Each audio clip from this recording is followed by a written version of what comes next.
संतप्त मानस शांत हूँ जिनके गुण के जान।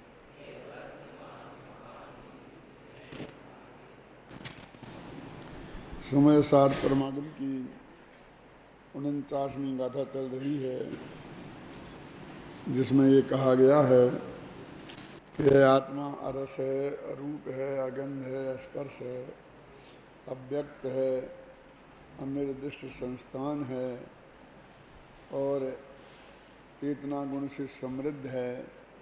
ऐसे इस भगवान आत्मा की चर्चा चल रही है। अभी तक अरस, अरूप, अगंध और स्पर्श इनकी व्याख्या हुई और अनिर्दिष्ट संस्थान की हुई। अब अव्यक्त नामक बोल की चर्चा अपने यहाँ चल रही है, जिसके भी 6 अर्थ यहाँ पर किए गए हैं। इसमें 2 अर्थ कल स्पष्ट कर दिए थे। विद्य 2 अर्थ कौन कौन से थे? 6 द्रव्य रूप यह लोक व्यक्त है और यह भगवान आत्मा उनसे भिन्न है, इसलिए अव्यक्त है। यद्यपि सद्द्रव्य रूप लोक में अपना आत्मा भी आ जाता है, क्या फिर भी उस सद्द्रव्यों के समूह के रूप में आया ना। और वो व्यक्त है माने ज्ञानियों के ज्ञान में जाना जाता है, केवल ज्ञान में जाना जाता है।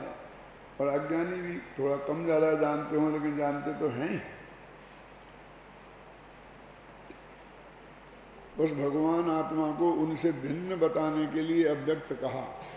अव्यक्त का अर्थ ऐसा नहीं समझना कि वो ज्ञेय नहीं है, कि वो जानने में नहीं आता है। समझ में? वो ज्ञेय भी है, जानने में भी आता है, लेकिन वो सारे पर पदार्थ मात्र ज्ञेय हैं इसके लिए। अरहंत भगवान भी, और ये अपने अपने लिए ज्ञेय भी है और ज्ञायक भी है।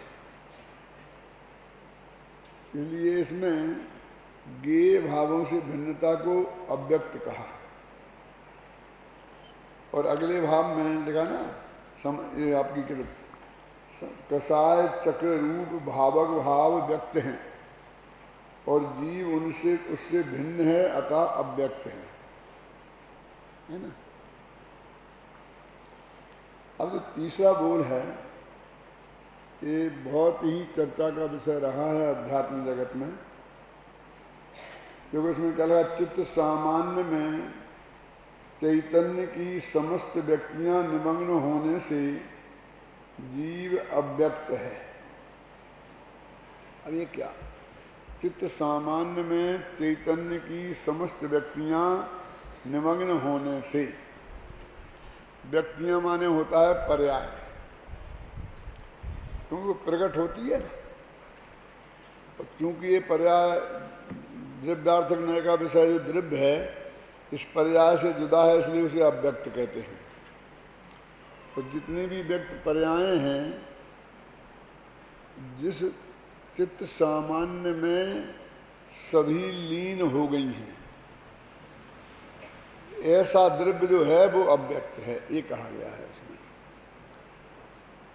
सोनगढ़ में एक चर्चा का विषय रहता है आज भी मुमुक्षुओं में, कि दृष्टि का विषय भूत भगवान जो आत्मा है, उसमें पर्याय शामिल हैं कि शामिल नहीं हैं। और ज़्यादातर यही रहता कि वो पर्यायों से भी पार है, पर्याय उसमें शामिल नहीं है। क्या? क्योंकि इस छंद में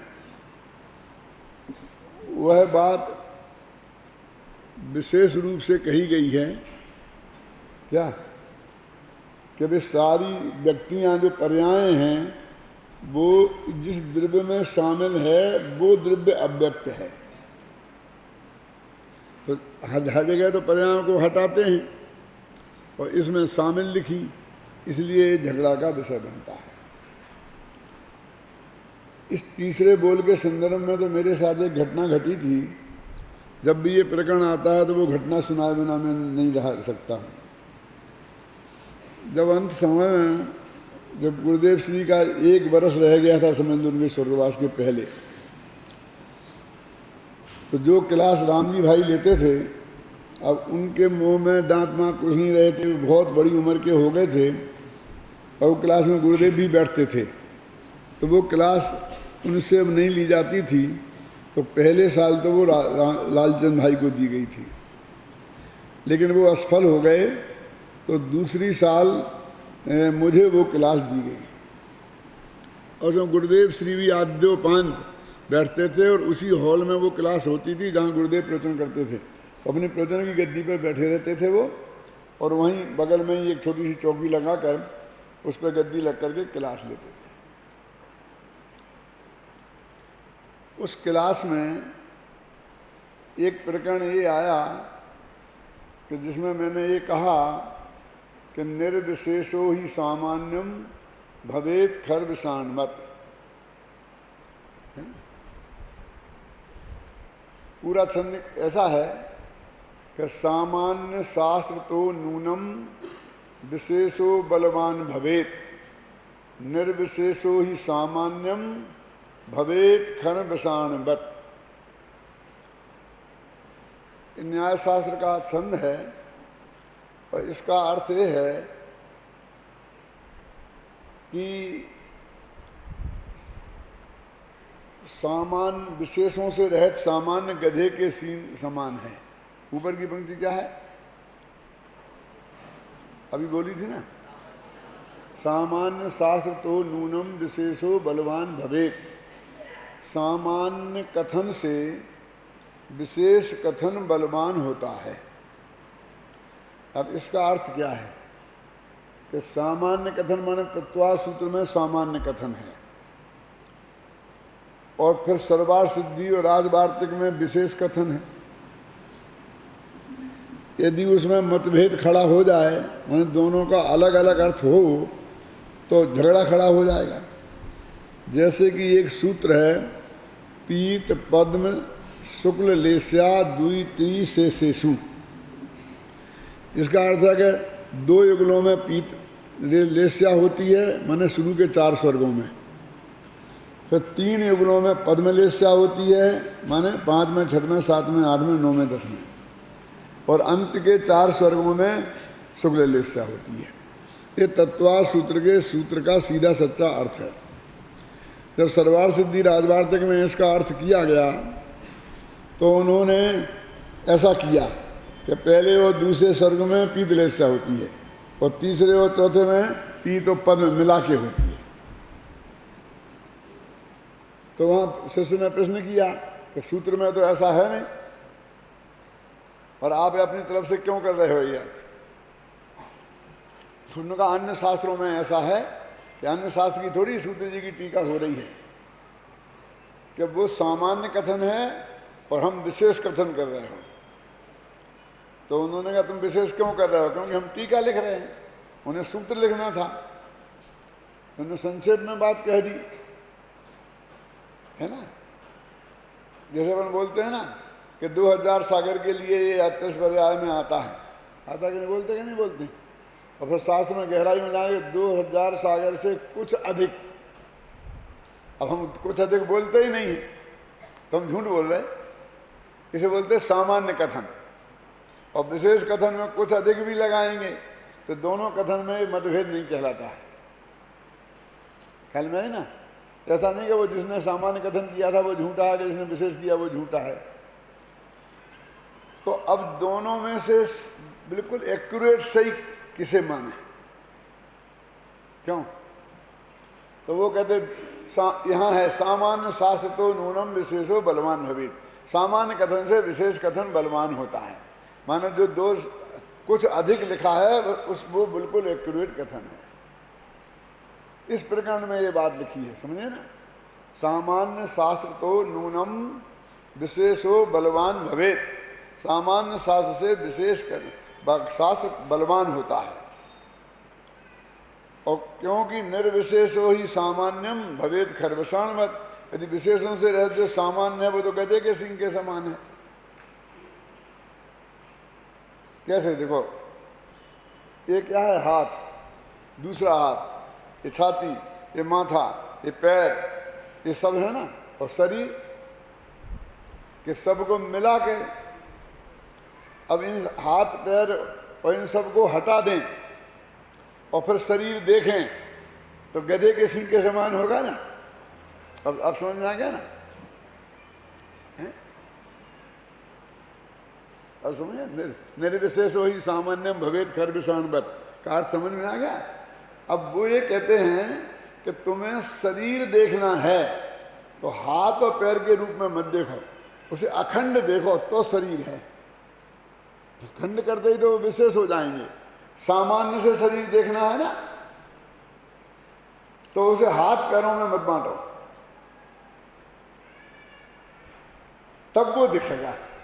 यदि तुमने हाथ पैरों के रूप में देखा तो वैसी स्थिति हो जाएगी कि हाथी कैसा होता है कि खंबे के समान था, तो हाथी का पैर खंबे के समान, तो तुमने हाथी को खंबे के समान कह दिया।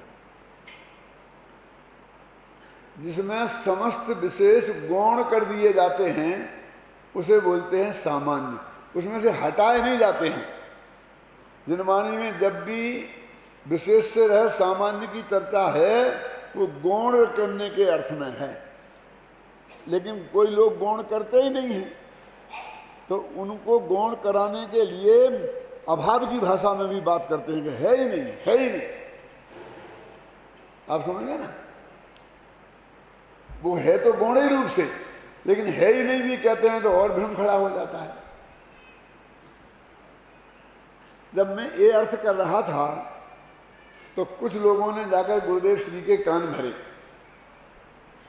और ये कहा कि देखो पंडित जी, ये कह रहे कि त्रिकाली ध्रुव जो दृष्टि का विषय है उसमें भी पर्याय शामिल हैं, क्योंकि पर्यायों के बिना द्रव्य तो गधे के सींग के समान है। समझ में आया कि नहीं है? ये गुरुदेव के कान भरे तो मैं क्लास लेके उठा तो गुरुदेव अपने कमरे में पहुंचे तो उन्होंने किसी से कहा कि पंडित जी को यहां बुलाओ। वहां क्या था कि जब भी कोई विद्वान को विशेष सम्मान मिलता था तो वहां की जो विशिष्ट लोग थे जिनका कब्जा था सोनगढ़ पर, वे उसके विरोध में सक्रिय हो जाते थे, क्योंकि इसकी ज़्यादा इज्जत बढ़ गई तो फिर ये हमारी नहीं सुनेगा, हमारा गुलाम नहीं रहेगा। तो लालू भाई को साथ भी ऐसा ही हुआ था कि उनके विरुद्ध कान भर भर के गुरुदेव के जो कोई गलती शलती जो भी निकल गई होगी, और गुरुदेव ने एक आध दो कमेंट्स उनके विरुद्ध कर दिए कि भाई ये तुम्हारी बात सही नहीं थी, तो वो बस खुश हो गए सब, और दूसरे साल बेचारों की क्लास छूट गई। तो मुझे सारी स्थिति का पता था।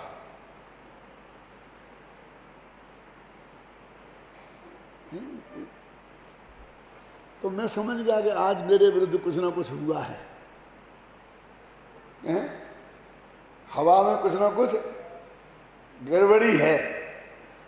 मैं गुरुदेव के पास गया तो गुरुदेव ने समय सार निकाल के 49वीं गाथा निकाल के ये तीसरा बोल निकाल के रखा था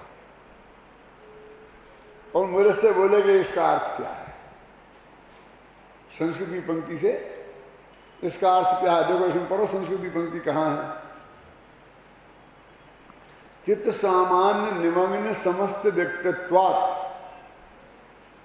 है ना, है ना, इसका अर्थ क्या है।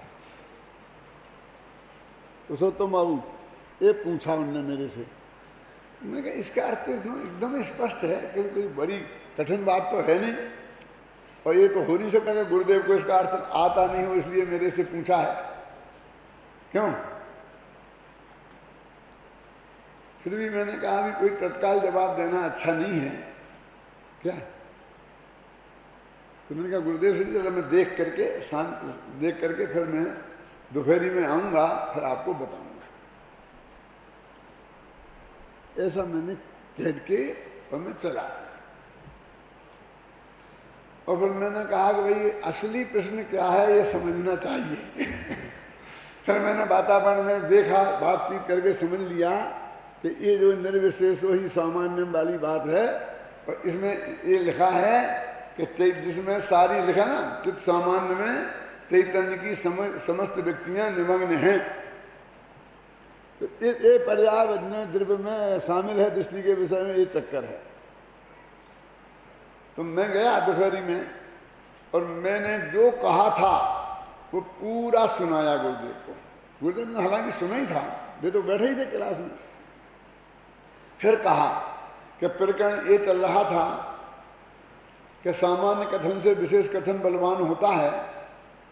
उस संदर्भ में इस छंद का जो न्याय शास्त्र का छंद है, मैंने अर्थ किया था क्या कि निर्विशेषो ही सामान्यम भवेद खंड विषाणवत्। इसका अर्थ नहीं किया मैंने, वो सारी चीज बताई,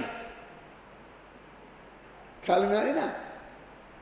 तो ठीक है जाओ कुछ नहीं। उनने इसका अर्थ फिर पूछा ही नहीं। आप सुने ना, क्योंकि जो उनको भ्रम खड़ा हुआ था ना कि किस प्रकरण में इन्होंने क्या बात कही है, वो स्पष्ट होते ही उनका प्रश्न समाप्त हो गया। उन्हें जो परीक्षा करनी थी वो समझ में आ गया। अब इसका अर्थ जरा आप समझें बारीकी से। इसलिए मैंने जब इसका अर्थ लिखा तो सबसे पहले गुरुदेव को ही कोट किया। निकालो किताब अनुसमयसार अनुशीलन। क्यों कि जो मैं कहना चाहता हूं वो गुरुदेव ने ही कहा है। जब तक ये बात मैं सिद्ध नहीं करूंगा तब तक फिर बहुतों के पंख लगेंगे। क्यों कि जितने लोग उस वक्त विरोधी थे ना, उससे कम अभी नहीं है। क्या देखो पढ़ो, चित्त सामान्य में चैतन्य की समस्त पर्यायें निमग्न हैं। अव्यक्त के तीसरे अर्थ में के संदर्भ में स्वामी जी के विचार दृष्टव्य हैं, जो इस प्रकार हैं। शुरू में उनके ही विचार रखे। चित्त सामान्य में चैतन्य की समस्त पर्यायें निमग्न हैं। कितना साफ लिखा है, बोलो पुरुषोत्तम बाबू, देखो अच्छी तरह से जरा। जो पर्यायें भविष्य में होने वाली हैं और जो पर्यायें भूतकाल में हो गई हैं, वे सभी पर्यायें चैतन्य सामान्य में अंतर्लीन हैं। ठीक है, वर्तमान पर्याय चैतन्य में लीन नहीं है। यदि वर्तमान पर्याय भी उसमें निमग्न हो तो जानने का काम कौन करेगा? वर्तमान पर्याय के अलावा भूत भविष्य की समस्त पर्यायें चैतन्य में अंतर्लीन हैं। इसलिए गाथा में जान शब्द का प्रयोग किया गया है। हुआ था जान, अनिर्दिष्ट क्या है, अरसमरूप मगंदम अव्यक्तम चेतना गुण मसद्दम जान अलंग गहन। जान शब्द किया है। तात्पर्य यह है कि जानने वाली वर्तमान पर्याय तो चित्त सामान्य से बाहर ही रही, और इसी वर्तमान व्यक्त पर्याय में अव्यक्त ज्ञायक वस्तु को जान, ऐसा आचार्य कह रहे हैं, ऐसा आचार्य देव कहते हैं। ये अर्थ ख्याल में है ना। जिस प्रकार पानी की तरंग पानी में समा जाती है, उसी प्रकार व्यक्त होने वाली पर्याय द्रव्य रूप ही हो जाती है। समुद्र में जो तरंगें उठती है ना, तो वो तरंगें फिर समा गई, तो कहाँ गई? समुद्र में ही गई ना। तो तरंग के रूप में है क्या? उनका तरंगपना खत्म हो गया और समुद्र रूप हो गई। तो अब दोनों कह सकते हैं, क्योंकि तरंगपना खत्म हो गया तो नाश हो गई भी कह सकते हैं।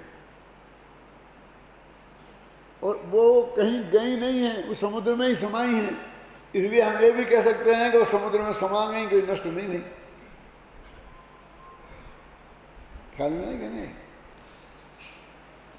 पर्दे पर एक आया आदमी, यह नाटक कर रहे हैं ना, श्रीपाल आया, और श्रीपाल का जो दृश्य खत्म हुआ, पर्दा गिरा, अब वो उठ के चला गया। वो चला गया तो मर गया क्या? क्यों? तो ये कहेंगे कि यहाँ से खत्म हुआ, खत्म, अब दूसरा दृश्य आएगा। अब उसको खत्म होना भी कहते हैं और नहीं खत्म होना भी कहते हैं। अब तुम समझो क्या पोजीशन है, हम क्या करें। इसी तरह जब निर्मल पर्याय प्रकट होती है तब वह क्षयोपशम, छायक या उपशम भाव रूप होती है, परंतु अंदर जब द्रव्य में व्यय होकर समा जाती है तब वह पारिणामिक भाव रूप ही हो जाती है, अर्थात उदय उपशम क्षय या क्षयोपशम रूप नहीं रहती। ये स्थिति है। गुरुदेव ने स्पष्ट किया ना कि जो पर्याय अंदर गई तो पर्याय रूप नहीं रही ना। तो पर्याय के तो चार भेद हैं, क्षय, क्षयोपशम, उपशम और उदय, तो नहीं रही। तो फिर कौन से रूप रही? तो द्रव्य क्या है? पारिणामिक भाव, तो वो पारिणामिक भाव रूप हो जाता है। जितनी पुरानी पर्याय हैं वे द्रव्य में से निकल गई माने वर्तमान में नहीं है, उदय रूप, लेकिन उसी द्रव्य में समा गई, क्योंकि निकलती जाएंगी तो उतना द्रव्य खत्म होता जाएगा। द्रव्य तो अनादि अनंत, अनादिकाल से लेकर अनंत काल तक की समस्त पर्यायों का अखंड पिंड है ना। और यदि वो पर्याय खत्म हो जाए तो उतना द्रव्य खत्म हो जाएगा कि नहीं हो जाएगा? क्या तो तुका समझ में आती बात कि नहीं आई है ना। अब इसमें सारे प्रश्न खड़े करते हैं जो लोग उठाते हैं वो सब। स्वामी जी ने स्पष्टीकरण तो बहुत अच्छा किया है, परंतु शिष्य का प्रश्न है। आचार्य अमृतचंद्र ने तो लिखा है कि चित्त सामान्य में चैतन्य की समस्त व्यक्तियां निमग्न होने से जीव अव्यक्त है, और स्वामी जी ने भूत भविष्य की पर्यायों को तो निमग्न माना, परंतु वर्तमान व्यक्त पर्याय को अलग रख लिया। ऐसा क्यों किया? समझ में आया ना प्रश्न? उनने तो ऐसा भेद नहीं किया। समस्त पर्याय लिखी ना, समस्त, तो समस्त माने तो तीनों होती हैं, भूत वर्तमान भविष्य की, और इन्होंने वर्तमान की बचा ली। अब इतने साफ है कि वे अंतर निमग्न हैं, तो वर्तमान की पर्याय निमग्न है ही नहीं, तो निमग्न पर्यायों को ही तो शामिल किया है ना। हल में है ना। देखो उत्तर, अव्यक्त विशेषण में व्यक्त पर्याय को कैसे शामिल किया जा सकता है? ये जो अव्यक्त हो गई पर्याय उनको तो शामिल किया। अब वर्तमान की पर्याय तो व्यक्त है और विशेषण ही अव्यक्त है, उसे शामिल कर लें तो वो अव्यक्त कैसे रहेगा? ख्याल में है ना। भूत व भविष्य की पर्याय भी पर्याय रूप में शामिल नहीं की गई हैं। देखो उन्होंने पर्याय, इतनी पर्याय तो शामिल हो गई, फिर पर्याय से रहित द्रव्य कहते हो, क्योंकि दृष्टि के विषयभूत त्रिकाली ध्रुव आत्मा में छायक, क्षयोपशमिक, औपशमिक और औजक भावों को तो शामिल किया ही नहीं जा सकता। आत्मा को जानने वाली वर्तमान पर्याय क्षयोपशम भाव रूप है, अतः उसे दृष्टि के विषयभूत भगवान आत्मा में शामिल करने का प्रश्न ही उपस्थित नहीं होता। तो उनको कहाँ शामिल किया? वो तो पारिणामिक भाव रूप से परिणमित हो गई, वो छायक भाव रूप से नहीं है, वहां उदय भाव रूप से नहीं है। तीन कालों में भूत भविष्य की पर्याय तो पारिणामिक भाव रूप से शामिल हो गई और वर्तमान पर्याय अलग रह गई। फिर आत्मा त्रिकाली कैसे रहा, दुकाली रहा? तो आप समझ में आए ना, दो काल हमेशा में त्रिकाली कैसे रहा? आप जानते हैं पंजाबियों में दो दल हैं, एक दल का नाम है अकाली दल और दूसरे का नाम है निरहंकारी। सुना ना, नाम सुने कभी? ये जो पगड़ी बांधते हैं ना, जो नीली पगड़ी बांधते हैं वे निरहंकारी हैं, और नीली पगड़ी से अलग तरह की जो पगड़ी बांधते हैं वो अकाली है। जैसे अपने दिगंबर सितंबर का भेद है ना, ऐसा पंजाबियों में, सिखों में भी दो भेद हैं। एक का नाम है अकाली दल, अकाली, और दूसरे का नाम है निरहंकारी। और बाहर किसे भी उनने पहचान अलग बनाई, पगड़ी अपने अलग कलर की रखी, कपड़े भी उनके अलग कलर के हैं। वो पगड़ी के ही कलर के सारे कपड़े उनके साधु संत पहनते हैं। निरंकारी संत होते हैं ना, वो वैसे ही पहनते हैं। इन दोनों का अर्थ क्या है? उनने अपने दल का नाम अकाली क्यों रखा? बहुत मार्मिक बात है समझने की। इसी गाथा से संबंधित है, घबराना नहीं कि तुम पंजाबी धर्म की बातें तुम्हें बताने लग गया। मैं कहाँ जानता हूँ पंजाबी धर्म, मैंने कहाँ पढ़ा है? मैं तो अपने धर्म के हिसाब से ही बात कर रहा हूँ। आजकल एक बात चलती है बहुत जोरों से कि देखो जमाना बदल गया है, अब पुराने जमाने के हिसाब से जो धर्म के नियम बनाए थे अब उन्हें परिवर्तन करना पड़ेगा। अब धुले धोती दुपट्टा से पूजा करो ये नहीं चलेगा। धोबी के यहाँ धुल के ही तो आया है। क्यों? तो धोबी के यहाँ से धुल के ही आया है ना। यहाँ तो दूसरा बनिया छूले में तो भी तुम कहते हो पूजा नहीं कर सकते, शुद्ध अशुद्ध हो गया। और धोबी तो बनिया से तो धोबी से अच्छे है ना, वो उनका छुआ हुआ तो है ना, लोहा तो उनने ही किया है ना। क्यों? कि नहीं साहब वो नहीं चलेगा, आज के जमाने में नहीं चलेगा। बहुत सी बातों में, खाने में पीने में है? और बदलते भी रहे हैं। हमारे पंडित लोग भी आपके साथ हो जाते हैं। वो कहते देखो अष्टमूलकों का वर्णन है, जिनसे ने अलग किया, समंतभद्र ने अलग किया, तो अब आगे के आचार्यों ने अलग किया, भाषाधर ने अलग किया। दादा की किताब में देखो, कौन सी किताब है, क्या नाम दादा? सामान्य साहब का आचार्य में कितने कितने आचार्यों ने बदल दिए, तो उनने भी बदले हैं। थोड़े अपन भी बदल लो क्या? और मुनि धर्म में भी बदलने की बात करते हैं। अब वो कहाँ जमाना था बाल माल उखाड़ने का। अब रेजर होता है, चुपचाप रखो, अपने हाथ से बना लो, क्या फर्क पड़ता है? ये तो मेरे को तो श्वेतांबर आचार्य ने एक ऐसा कहा कि वो कहाँ, डॉक्टर साहब आप कहाँ की बातें करते हो? पुराने जमाने में पैदल इसलिए चलते थे कि सवारी पशुओं पे की जाती थी, तो उन्हें तकलीफ होती थी। घोड़े पे बैठेंगे, हाथी पे बैठेंगे, बैलगाड़ी में बैठेंगे, तो उन्हें तकलीफ ना हो। अब आजकल तो कुछ है ही नहीं, सब पेट्रोल से चलता है, तकलीफ किसको होती है? इसलिए कार में बैठने से, प्लेन में बैठने में कोई दिक्कत नहीं है। ऐसा बोला। अमेरिका में मिलते हैं मुझे, यहाँ हिंदुस्तान में तो कम उनके मिलान होता है। मैंने कहा महाराज ऐसा नहीं है, आप गलत समझ रहे हैं। लेकिन क्या है? मैंने कहा वो सवारी पे इसलिए नहीं बैठते थे कि घोड़े को तकलीफ होगी।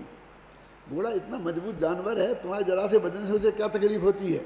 उसे तो आराम मिलता है, और उसकी वजह से फिर उसे खाने को पीने को मिलता है, सेवा होती है। क्यों? और नहीं बैठेगा कोई तो उसे कौन खिलाएगा? तो फिर क्यों नहीं बैठते थे? क्योंकि आप ईर्ष्या समिति पूर्वक चलते हैं, 4 हाथ जमीन देख के चलते हैं, नंगे पैर, कोई जीव जंतु मर ना जाए। वो घोड़ा ईर्ष्या समिति पूर्वक नहीं चलेगा, हाथी ईर्ष्या समिति पूर्वक नहीं चलेगा। क्यों? इसलिए छोड़ते थे। अब तुम्हारी कार ईर्ष्या समिति पूर्वक चलती होगी, वहां 4 हाथ दूर दिखाई देता है, उसमें कुछ, उसमें 25-50 हाथ दूर का देखते हैं। क्यों? आगे का देखते हैं ना, नहीं तो गाड़ी टकरा जाए किसी से, और उसके नीचे कोई जीव आएगा तो बचेगा। और प्लेन जहां से निकलता है वहां सूक्ष्म स्थूल कोई भी जीव बचते होंगे? कितनी जोर हवा, कितनी जोर का ताकत लगती है वो। तो वो जो अकाली दल वाले ये कहते हैं कि धर्म उसे कहते हैं जिस पर काल का प्रभाव नहीं होता, माने काल की वजह से जिसे बदला नहीं जा सकता, उसका नाम है धर्म। समझ गए ना? अकाली दल का मतलब समझे ना? अब कहाँ जमाने का तुमने कच्छा बांधा था, पगड़ी बांध रखी, दाढ़ी रख छोड़ी, है ना? अब जमाना बदल गया, बदल लो। हम तो भैया अकाली हैं। यदि उस दिन ये धर्म था, 5 चीजें कौन कौन? कच्छा, बनियान और ये दाढ़ी और साफा, 5 चीजें, और वो हाथ में कड़ा, कच्छा, ऐसे 5 काका हैं उनके। समझ गया? सब समझ लेना बस। तो वो कहते हैं कि हम नहीं बदलेंगे, प्रधानमंत्री भी बन जाएंगे लेकिन दाढ़ी रखेंगे और साफा बांधेंगे। तुम प्रधानमंत्री के बराबर एडवांस तो नहीं होगे ना? तो सारी दुनिया को माननी पड़ेगी कि भाई ये तो ऐसे ही रहेंगे। क्यों? और उनके लिए वो टोप तुम चलाते हो ना गाड़ी, वहाँ माथे पे बांधना पड़ता है ना, स्कूटर पे क्या बोलते हो उसे, हेलमेट। हेलमेट की भी छूट है, क्योंकि हेलमेट का बाप तो बना है। तो वो कहते हैं कि काल का जिस पर प्रभाव नहीं पड़ता, काल के हिसाब से जिसको बदला नहीं जाता, इसलिए नाम है अकाली। समझिए ना। और निरंकारी का क्या अर्थ है? अपन कहते हैं ना पर पदार्थों में अहम बुद्धि, अहम बुद्धि को क्या बोलते हैं? अहंकार बोलते हैं ना, अहंकार ममकार। तो कहते हैं कि पर्यायगत योग्यता के कारण घमंड करना, उसमें अहम करना, ये अच्छा नहीं है। अपन तो भगवान के अंश हैं, परम पिता तो परमात्मा तो वो है, हम उसके सामने क्या है? हम तो तुच्छ हैं। कौन सा? राम सो बड़ो है कौन, और मोसो कौन छोटो, और राम सो खरो है कौन, मोसो कौन खोटो। तुलसीदास जी का ये दोहा है। वो कहते हैं दीन भाव की भक्ति, भक्ति का उत्कृष्ट रूप क्या है? कि हम सबसे छोटे दिखें और भगवान सबसे बड़ा दिखे। भगवान से बड़ा दुनिया में कोई नहीं दिखे और अपने से छोटा कोई नहीं दिखे, बस वो। इसलिए वो दीन भाव की भक्ति बोलते हैं उसे। और सूरदास की भक्ति है सखा भाव की भक्ति। तो भगवान तो हमारे दोस्त हैं, इसलिए वे डांट फटकार भी देते हैं, कभी कभी रूठ भी जाते हैं भगवान से, दो चार खरी खोटी भी सुना देते हैं भक्ति भक्ति में। तुलसीदास के बस की ये नहीं है, वे तो हाथ ही जोड़ के खड़े रहेंगे। ख्याल नहीं ना? थोड़ा हिंदी साहित्य पढ़ते हो कि नहीं पढ़ते हो? कुछ अंदाजा लगता है कुछ मैं क्या कह रहा हूं? समझे ना? तो वो ये कहते हैं कि अहंकार नहीं करना, क्योंकि हम तो परमात्मा के अंश हैं, उसके सामने हम हैं क्या? वे निरहंकारी हैं। अपन लोग अपन अकाली भी है और निरंकारी भी है। अहंकारी क्यों है, अकाली क्यों है? क्योंकि हम काल के द्वारा खंडित नहीं है। क्या? भूत भविष्य वर्तमान, ये तीन काल में हम खंडित नहीं हैं। हम तो अनादि अनंत हैं, तो काल से अखंड हैं, इसलिए हम अकाली हैं। और हमारा शरीर आदि परद्रव्यों में अहम नहीं है। त्रिकाली ध्रुव भगवान आत्मा में अहम है, इसलिए हम अहंकारी निरहंकारी हैं। क्या?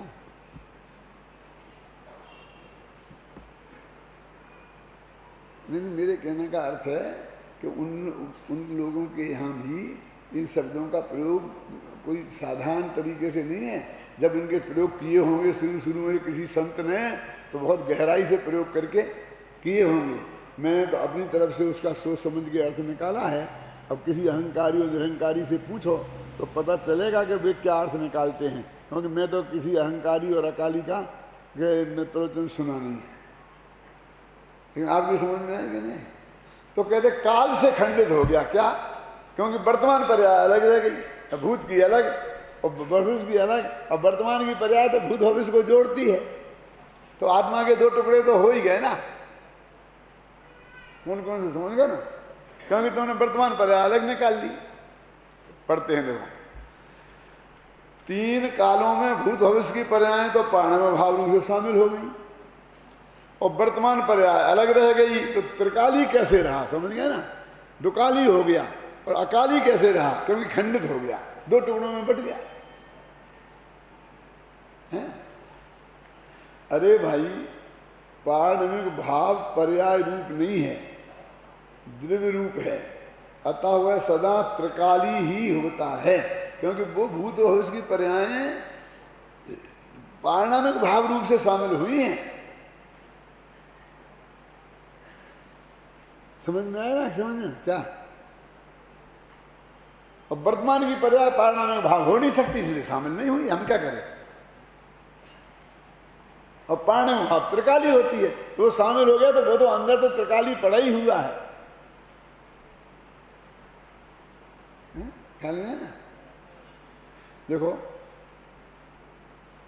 हरियाणा के मुख्यमंत्री थे पहले भजन लाल, उनका एक बेटा था, क्या नाम था उसका, चंद्रमोहन, नाम सुना कि नहीं सुना?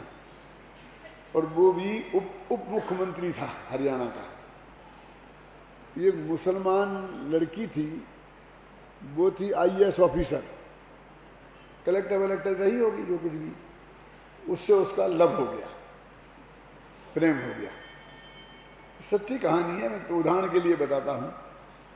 तो उसने कहा कि अब इसकी तो शादीशुदा था, बाल बच्चे वाला था, तो हिंदुओं में रह करके तो 2 शादी कर नहीं सकते हैं, पुरानी को तलाक देना पड़े। तलाक देने के चक्कर में वो पढ़ना नहीं चाहता था, तो उसने क्या किया, अपना नाम बदल दिया चांद मोहम्मद, चंद्रमोहन से क्या रख दिया, और उस लड़की से शादी कर ली, चांद मोहम्मद बन गए। इस वजह से उन्हें हरियाणा का उप मुख्यमंत्री पद भी छोड़ना पड़ा। और कितनी कितनी दुर्दशा भई, वो सब जिन लोगों ने टीवी देखते हो कभी कदाचित देखी होगी, उनकी बहुत दुर्दशा हुई। अब फिर बाद में बदल गए कि नहीं नहीं मैं तो चंद्रमोहन ही हूं, मैंने नहीं बदला। तो उसने बहुत हल्ला गुल्ला किया। क्यों? फिर जब ज्यादा तकलीफ खड़ी हुई तो फिर चांद मोहम्मद बन गए। 2-4 दफा ऐसी हुई तो बहुत दुर्दशा दोनों तरफ से हुई। अब मुसलमानों के नेताओं ने भी कहा कि इसने धोखा दिया है हमारे मुस्लिम धर्म को, इसलिए हम मुसलमान मानने को तैयार नहीं है। हिंदू नहीं मानने को तैयार है क्योंकि मुसलमान बन गया, मुसलमान मानने को तैयार नहीं है क्योंकि ये पलटा पलटी बहुत करता है। अपने विषय कसाय के पोषण के लिए मुसलमान बना है, धर्म के लिए तो मुसलमान बना नहीं। अब मैं आपसे ये कहना चाहता हूं क्या कि वो जो मुसलमान बना तो हिंदू था ना, तो हिंदू मुसलमान में शामिल हुआ है कि मुसलमान में शामिल हुआ है? मेरा प्रश्न समझना, मैं क्या कहना चाहता हूं, इस गाथा से क्या संबंध है उसका। समय हो गया, देखो अब समझ में आया ना, मैं कहता हूं कि फिर सुनना। क्यों? मुसलमानों ने तब अपने में शामिल किया जब वो चांद मोहम्मद हो गया। उनने हिंदू को मुसलमान कहां बनाया? उनने तो अपने में चांद मोहम्मद को शामिल किया। तो द्रव्य ने अपने में पर्याय को कहां शामिल किया? वो तो उदय भाव रूप होती है, क्षोभ संभाव रूप होती है। उनने तो अपने में किसको, पारणमिक भाव को शामिल किया, तो वो पर्याय पहले ही पारणमिक भाव बन गई। वो हिंदू मुसलमान बन गया तो मुसलमान ने तो मुसलमान को शामिल किया, हिंदू को शामिल नहीं किया। अब थोड़े तुम पीछे जाके देखते हो तो तुम्हें लगता है हिंदू को शामिल किया। समझ में आया कि नहीं? मानो उस लड़की से शादी किसने की? चंद्रमोहन ने, कि चांद मोहम्मद ने? पहले धर्म बदला तो बाद में शादी की। समझ में आई ना आपकी में? तो क्या हमने क्या किया? हम तो कुछ नहीं किया। समझ में आया नहीं? तो वो कहते हैं वो पर्याय पारणमिक भाव रूप हुई तब त्रिकाली में शामिल हुई, उसके बिना शामिल नहीं हुई।